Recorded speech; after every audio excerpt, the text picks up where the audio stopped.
नमस्कार, मैं ज्योतिष आचार्य कुशाल आज आपके बीच लेकर आया हूं बहुत रोचक जानकारी जो आपके व्यक्तित्व में, आपके गोचर में कैसे आप पता करेंगे कुंडली को देखकर या कैसे चंद्रमा की स्थिति को देखकर पता कर सकते हैं गोचर के माध्यम से कि आज का दिन आपका कैसे जाने वाला है। तो इसी जानकारी को लेकर मैं आज आपके बीच आया हूं।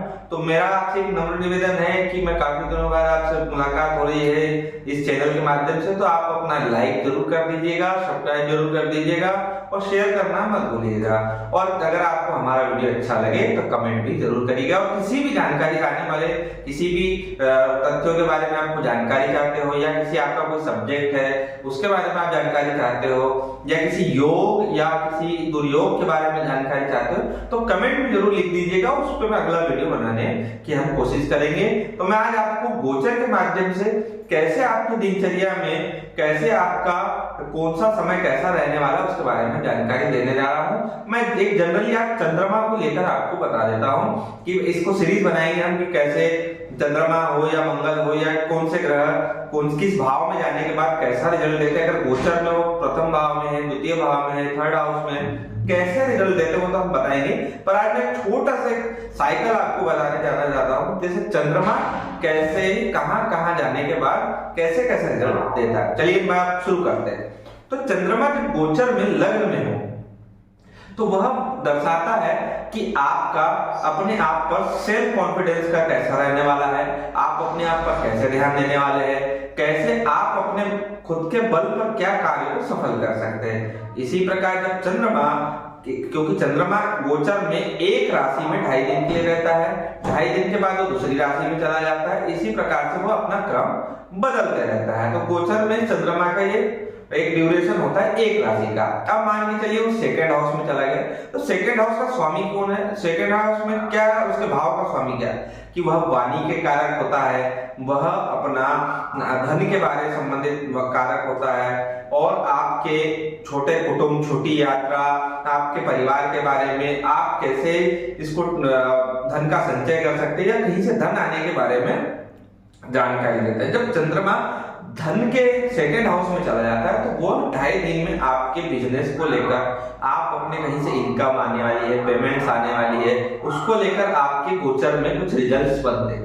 इस प्रकार से ये कह सकते हैं कि आज से 2-2.5 दिन में आपके कुछ फाइनेंशियल चीजों के बारे में आपको रुचि लेने का आपका मन करेगा, आपके कुछ काम बनेंगे, कुछ बैलेंस का काम करेंगे। इस तरीके से आपका और आपके परिवार में कुछ यात्राएं हो सकती है, आप या छोटी यात्राओं के लिए जा सकते हैं। इन तरीके से हम चंद्रमा को सेकंड हाउस में देखते हैं। थर्ड हाउस में हम जाते हैं। थर्ड हाउस में जब चंद्रमा चला जाता है तो हम कहते हैं ट्रांसफर या स्थान परिवर्तन हो सकता है कि आप अपने काम के लिए 2-3 दिन के लिए कहीं बाहर चले जाए, परिवार के साथ बाहर चले जाए। और पराक्रम हाउस भी थर्ड हाउस को कहा गया है। तो आप अपने काम को लेकर किसी ऑफिस जा रहे हैं या किसी को जा रहे हैं तो वहां आपकी फाइल आगे बढ़ सकती है।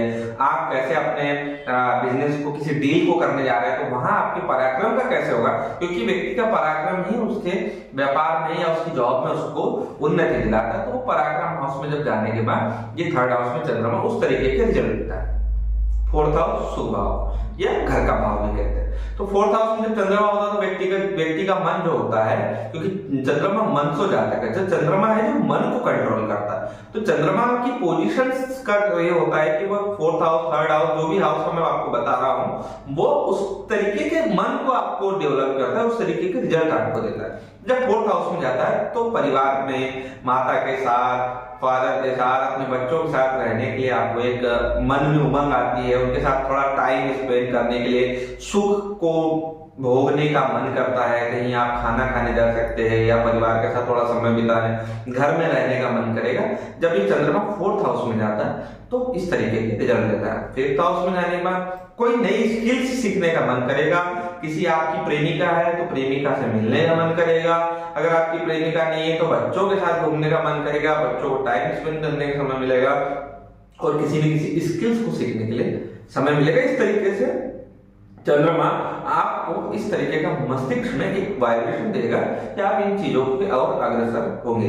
डिपेंड करता है बहुत सारी चीजें कि चंद्रमा के साथ कौन सा ग्रह कंजक्शन कर रहा है या उसके साथ है, किस राशि में जा रहा है, किस राशि का भाव होगा, वो भी आगे मतलब ये जनरल टॉक्स में आपको भी बता रहा हूँ कि चंद्रमा के कौन से भाव में जाने पर क्या छोटे रिजल्ट आपको देखने को मिल सकता है। उसके बाद आता है छठा हाउस। छठा हाउस रोग कर्ज इसके भाव में जाता है। तो अगर चंद्रमा छठे भाव में चल रहा है और राहु के साथ है तो मानसिक संताप दे सकता है। अगर चंद्रमा छठे भाव में जाकर आपका शनि के साथ है तो किसी कर्ज को लेकर जा सकता है, टेंशन दे सकता है।